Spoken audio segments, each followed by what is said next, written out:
और बोलते हैं कि फिक्र मत करो, जनता दल वालों को भी हम साथ में लाएंगे, फिर एक महागठबंधन बनाएंगे और फिर शेख रशीद परिवार को हम खत्म करेंगे। कि मारे मरद, मार खाए मरद, जीते मरद और हारे मरद। मैं ये मानता हूं कि मुफ्ती इस्माइल साहब शहर के लीडर है और ये कोई दूध के धुले हुए नहीं है जनता दल के लोग। कि मौलाना उमरान साहब माफ करना,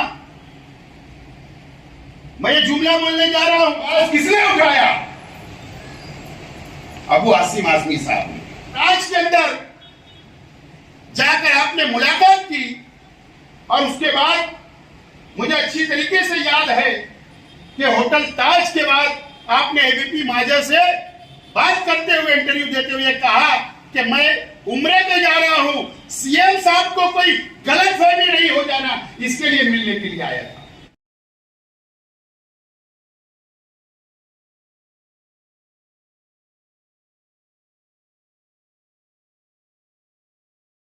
पहले हमारे तमाम ही साथियों ने आपके सामने अपनी बात को रखा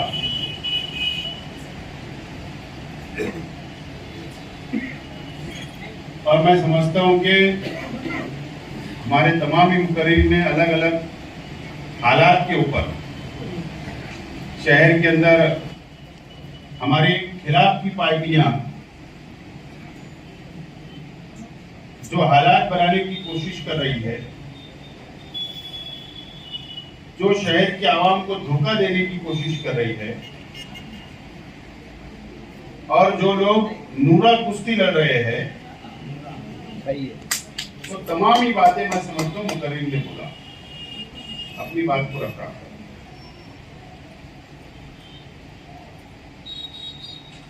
राष्ट्रवादी कांग्रेस पार्टी शरद पवार साहब उसके चीफ है, प्रमुख है और इस बीच में एक महीना पहले सत्ता परिवर्तन हुआ और महाराष्ट्र सरकार के अंदर राष्ट्रवादी कांग्रेस पार्टी भी शामिल हो गई अजीत दादा पवार साहब के नेतृत्व में और पार्टी दो हिस्से में बढ़ती हुई आज नजर आ रही है। और शेख रशीद साहब ने पहले ही दिन ऐलान किया कि शरद पवार साहब और राष्ट्रवादी कांग्रेस पार्टी के साथ हम लोग हैं और ऊपरी लेवल के ऊपर पार्टी को मिलाने की कोशिश लीडरान कर रहे हैं और मैं समझता हूं कि इस महीने कोई न कोई नतीजा अच्छा आएगा, ऐसी उम्मीद है। उसके बाद हम लोग इसके ऊपर तफसील बातचीत करेंगे। हमारी पार्टी के दो हिस्से हुए और मालेगांव शहर के अंदर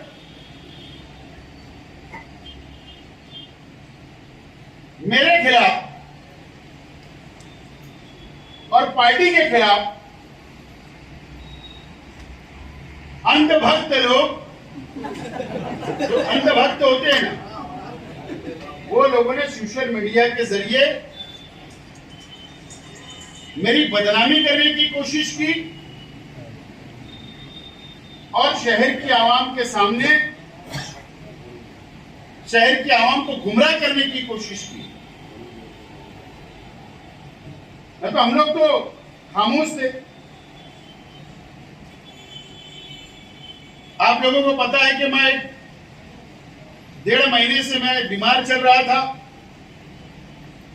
हम लोग खामोश थे, लेकिन मैंने कुछ जवाब दिया और उसके बाद ये हालात पैदा हुए शहर के अंदर।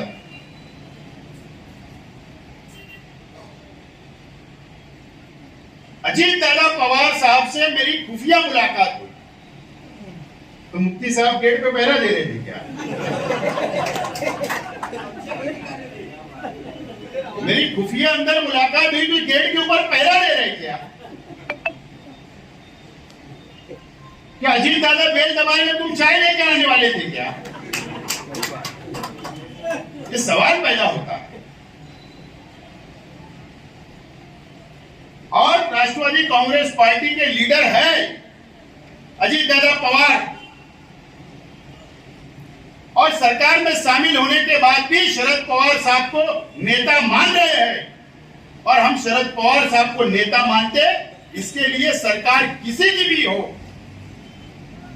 हम शहर के विकास के लिए, शहर के डेवलप के लिए हम खुफिया मुलाकात नहीं करते। खुले तौर पर मैं जाकर मिला, अखबार के अंदर खबरें आई, और शहर के विकास के लिए, शहर के डेवलप के लिए हम लोगों ने पहल वापस शुरू कर दी। एक साल तो आपको खुला मैदान दिया गया।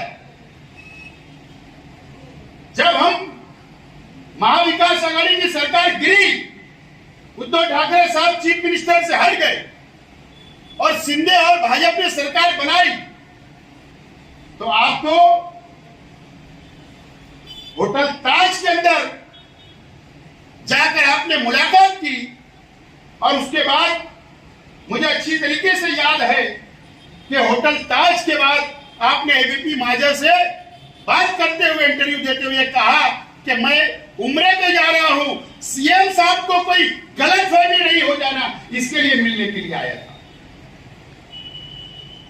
कि महाराष्ट्र के चीफ मिनिस्टर असदुद्दीन अवैसी साहब है क्या, जो उनको खराब नहीं लगना था? अजीब बात है, सीएम साहब को खराब नहीं लगना।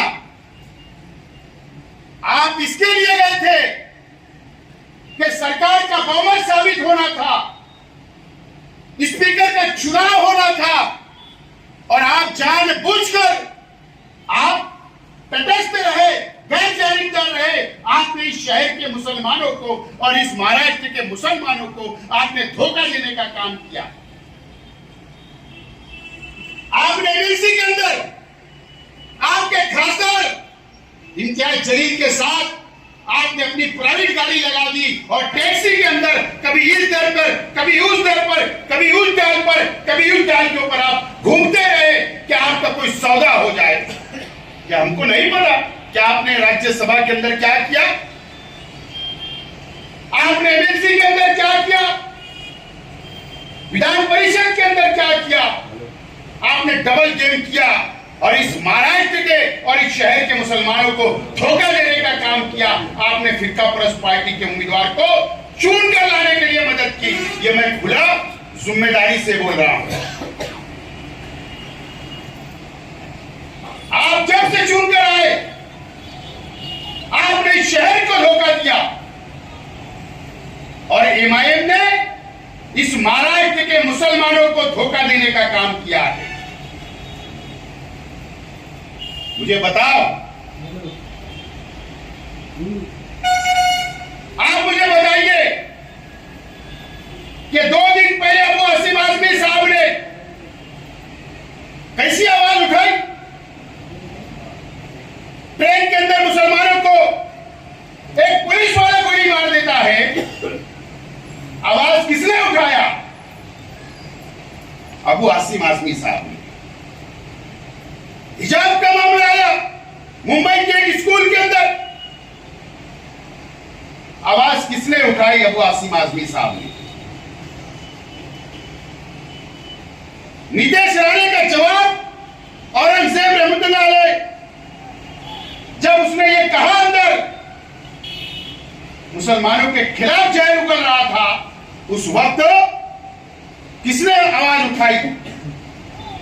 आप तो बहुत इलेक्शन के वक्त हैदराबाद से आकर कौम मिल्लत की दुआएं देते हो, मुसलमानों को मिल्लत के नाम पर नौजवानों को वर्गलाते हो और वोट ले लेते हो, और तुम्हारे दोनों लोग जाकर फिरका परस्ती के तलवे चाटते। इसका जवाब इस शहर के आवाम पर, इस महाराष्ट्र के आवाम को देना पड़ेगा। या 5 साल के अंदर आप बताओ कि कोई कौम के लिए या मुसलमानों पर जुल्म हो रहा है, आपने एक आवाज अंदर असेंबली के अंदर उठाई क्या? ये जवाब आपको देना पड़ेगा। मेरा सवाल है, कब तक? जब मेरी खुफिया मुलाकात हुई, तुमने यूसीसी की बात की। मैं आज बोल रहा हूं इस मंच से, इस राष्ट्र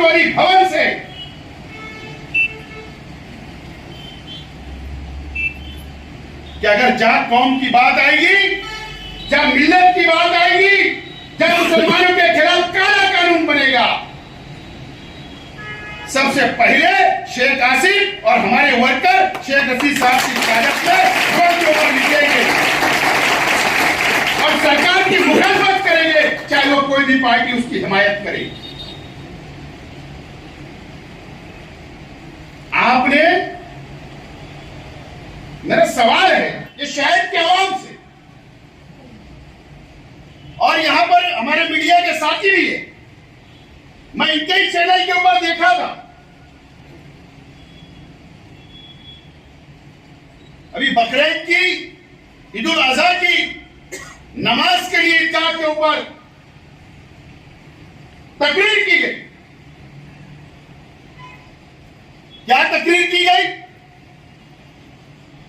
जनरल बात, लेकिन कभी भी जुल्म के खिलाफ, ताला घुसने के खिलाफ, फिरका परस्तों के खिलाफ एक लफ्ज नहीं बोला गया। और यह बोला गया कि अभी तो एक सिविल कोड यूसीसी का कोई ड्रॉप ही नहीं आया है, तो उसकी मुखालफत करने की क्या जरूरत है? उसके बाद आपने मस्जिदों से कहा यह बात, क्या all India Muslim personal board ने ऐलान नहीं किया क्या मुसलमान एतराज दाखिल करें? क्या जमीयतुल उलमा ने ऐलान नहीं किया कि मुसलमान एतराज दाखिल करें? जब लॉ कमीशन ऑफ इंडिया ये इतराज मंगाता है कि किसको ऑब्जेक्शन है, तो आपने यहां के मुसलमानों के अंदर बेदारी नहीं लाते हुए आपने all India Muslim personal law board की तहरीक को डायनामेट करने का काम किया। आपको क्या डर था? क्या डर था कि मौलाना उमरान साहब, माफ करना मैं ये जुमला बोलने जा रहा हूं कि मौलाना उमरान साहब से डर था कि ट्रिपल तलाक के वक्त, एनआरसी के वक्त, all India Muslim personal law के बैनर के ऊपर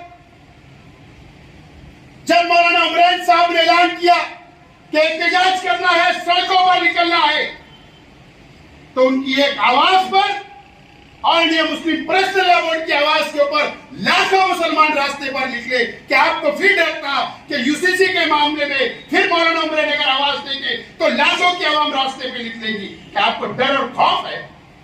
इसके लिए आपने डायनामेट किया तहरीक को। और अगर हम लोग एक प्लेटफॉर्म में किसी को भी छूना होता है, मजहबी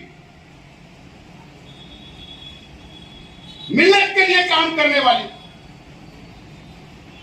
और all India Muslim personal law board के अंदर तमाम ही मसलक के उलमा है, और इसके लिए हमने जिम्मेदारान ने फैसला किया और हम लोग वहां पर मौलाना उमरान से मिलने गए, हिमायत दी, बेदारी लाई, और जितना हमको जिम्मेदारी अदा करना थी हमने वो अदा की।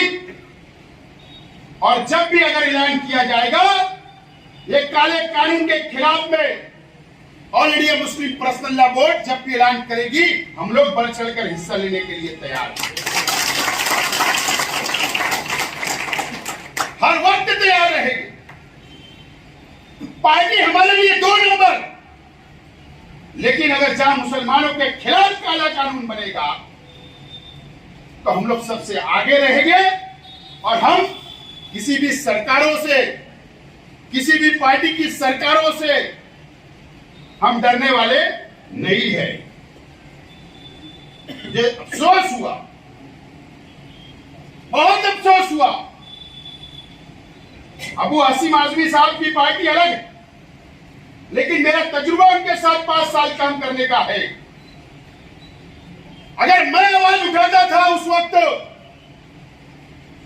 और अगर फिरका परस्त हमारे मुकाबले में खड़े हो जाते थे, तो अबू आसिम आजमी साहब और हम लोग एक साथ मिलकर उनका मुकाबला करते थे।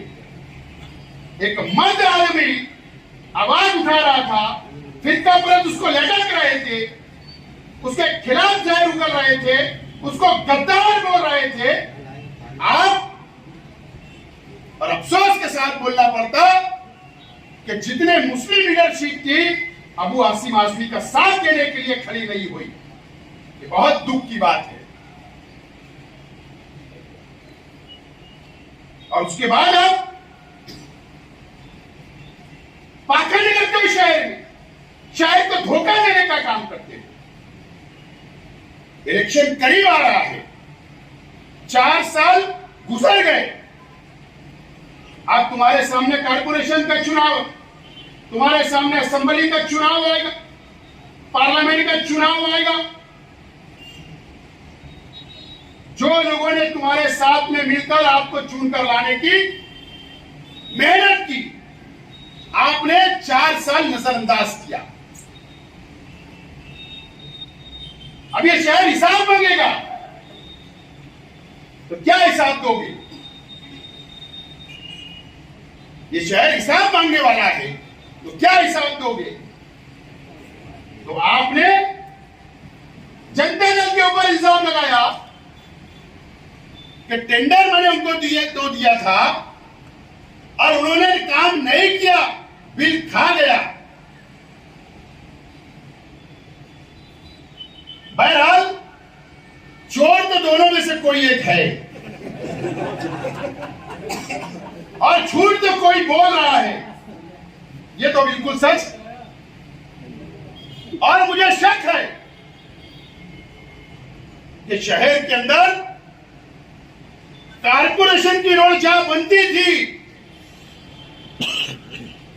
कारपोरेशन के फंड से जहां रोड बनती है, जानबूझकर उसी रोड के ऊपर एमएलए फंड डाला जाता है, काम कारपोरेशन के फंड से और बिल पीडब्ल्यूडी से निकलता, ऐसा मुझे शंका है, शक है। और भ्रष्टाचार किया जाता है। इसकी इंक्वायरी अगर होती है तो बहुत कुछ सामने आ सकता है। मुझे हमारे पड़ोसियों से कोई दोस्ती नहीं है, इन्होंने जैसा किया वैसा भरना पड़ रहा है इनको भी। और ये कोई दूध के धुले हुए नहीं है जनता दल के लोग, और न वो दूध के धुले हुए हैं। सिर्फ हमारे डर और खौफ से, हमारी ताकत से, हमारे वर्करों की ताकत से ये एक होते हैं। और मैं तो आज चैलेंज करता हूं, मैं ये मानता हूं कि मुफ्ती इस्माइल साहब शहर के लीडर है, क्योंकि असेंबली उन्होंने लड़ा और मैंने लड़ा। शहर के 2-3 लीडर सिर्फ शहरी लीडर है, शेख रशीद साहब और मैं और मुफ्ती इस्माइल साहब। ये वर्सेस हमारा हमेशा चला है। और नहीं तो ये छोटे मोटे लोगों ने तो शहर के लीडर बोलने की इनकी औकात भी नहीं है। ये इन्होंने तो बोलना छोड़ देना चाहिए। और इसके लिए हिम्मत लगती है, ताकत लगती है। और नहीं तो इन लोगों ने सामने हमने आके एक दिन कौन ही शहर का लीडर है, पब्लिक किसके साथ है, सामने हमने आ जाओ, घोड़ा मैदान सामने है। और मैं तो ये मानता हूं और हमेशा बोलता हूं कि मारे मरद, मार खाए मरद, जीते मरद और हारे मरद।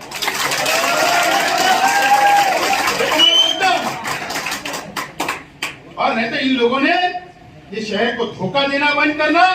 हमने देखा कि नेशनल पार्टी के लोग भी शहर में हाथ बांधकर पीछे खड़े रहे। अफसोस की बात, हमारे एक पार्टी के उम्मीदवार के पास नेशनल पार्टी का सदर जाता है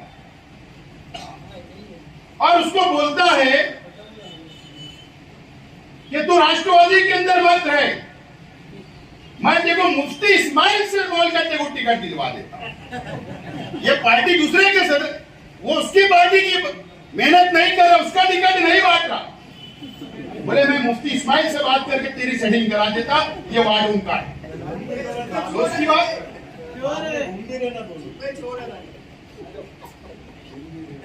ये शहर को कब तक धोखा दो, कब तक धोखा दो? और ये लोगों ने तो हमारी पार्टी हमारे वर्करों से, हमारे लीडरान से इन्होंने तो बहस नहीं करना चाहिए,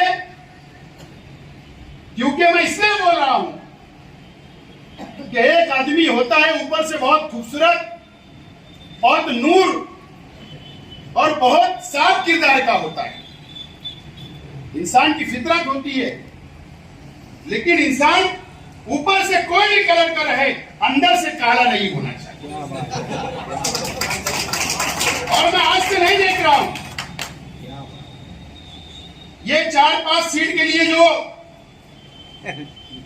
ये ब्लैकमेलिंग करने का जो सियासत इस शहर में शुरू हुई, मुझे मालूम है कि स्टैंडिंग चेयरमैन मैं बन जाऊंगा, 5 लाऊंगा, 7 लाऊंगा तो मुझे महापौर बना देंगे, डिप्टी मेयर मैं बन जाऊंगा, ठेकेदारी करूंगा, हरामखोरी करूंगा, करप्शन खोरी करूंगा कारपोरेशन में जाके।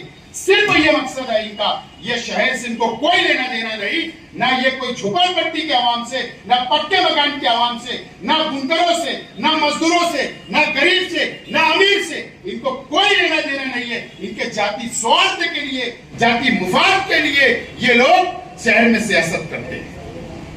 मैं इनको आज से नहीं देख रहा। मैं पहली मर्तबा कारपोरेटर बना, इजाज उमर साहब मेरे साथ, हम लोग पहली मर्तबा चुन कर आए, और ये कई लोग तो मेरे से पहले कारपोरेटर थे। अब शेख रशीद साहब भी कई लोगों के बाद मेंबर बने, सदर बल्दिया बने, एमएलए बने, और एमएलए रहते हुए मुझको मेयर बना दिया, और सरपरस्ती में एमएलए ही शेख रशीद साहब ने मुझको बना दिया। ये मेयर की कुर्सी तक नहीं पहुंचे।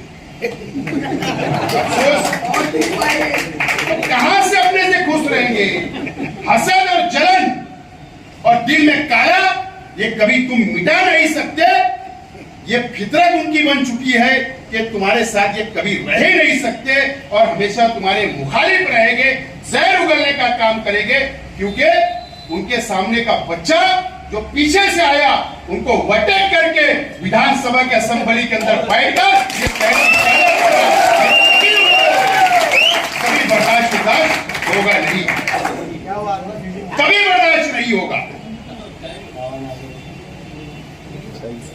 एकदम साफ अल्फाज में मैं आपको सच्चाई बयान कर रहा हूं, ये कभी बर्दाश्त नहीं होगा। और ये बंबई के अंदर मुझे मालूम पड़ा कि कुछ लोग की दुकानें बंद हो जाती है, कारपोरेशन में हमेशा रोजी रोटी, पूरा खानदान वही रोजी रोटी खा रहा है, दुकानें बंद, फिर इलेक्शन आ रहा है।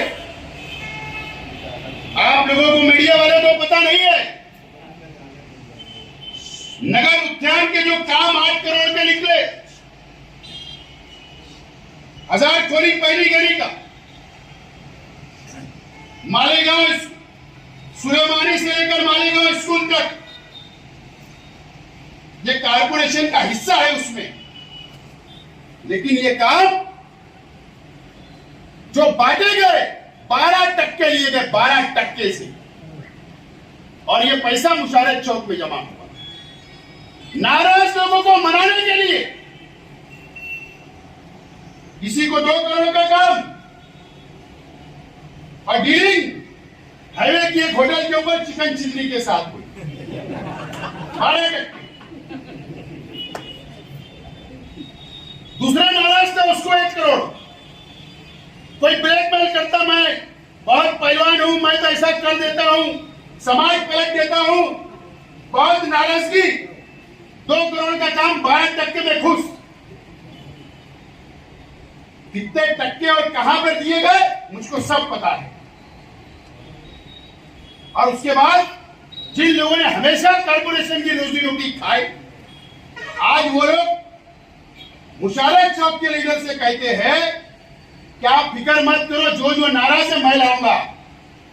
और मुंबई के अंदर नेशनल पार्टी के सदर भी, 7 कारपोरेटर वाले भी एमएलए के साथ बैठक करते हैं और बोलते हैं कि फिक्र मत करो, जनता दल वालों को भी हम साथ में लाएंगे, फिर एक महागठबंधन बनाएंगे और फिर शेख रशीद परिवार को हम खत्म करेंगे। मैं आज उन तमाम ही लोगों को बोलना चाहता हूं कि जब तक ये शहर की आवाम, ये शहर का गरीब, ये शहर का वर्कर जब तक हमारे अपने परिवार के साथ है, शेख रशीद साहब के साथ है और अल्लाह हमारे साथ है, तुम हमारा बाल भी वापस नहीं सकते। और जिस दिन शहर की आवाम ने चाहेगी और अल्लाह चाहेगा उसी दिन हम इस शहर से खत्म हो सकते हैं, नहीं तो तुम हमको खत्म नहीं कर सकते। आज मैं एलानिया बोल रहा हूँ। शेख रशीद साहब आगे मालेगांव मुस्तफ़ा भंगार बाज़ार डायमंड कारपेट होलसेल रेट में कारपेट दिया जाता है। हर किस्म का यहाँ पर कारपेट दिया जाता है। हमारा पता याद रखें, मालेगांव मुस्तफ़ा भंगार बाज़ार डायमंड कारपेट होलसेल रेट में दिया जाता है।